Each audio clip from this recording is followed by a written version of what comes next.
বলবেন লোভ, কেউ বলবেন লালসা, কেউ বলবেন অসত্য।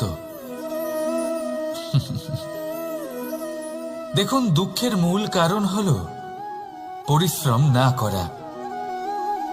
কিছু মানুষ ভাবেন যে আমি জীবনে কোনো পরিশ্রম করব না, অথচ আমি সবকিছু প্রাপ্ত করতে চাই।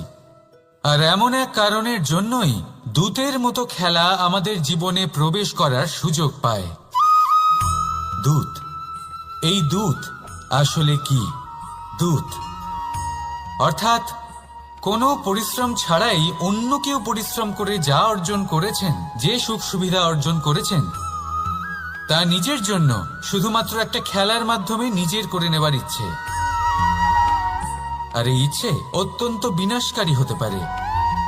এই ইচ্ছে যদি আপনার বিবেক, আপনার মন, আপনার চেতনা, আপনার ভাবনা প্রবাহিত করে ফেলে, তারপরে আপনি চেষ্টা করতে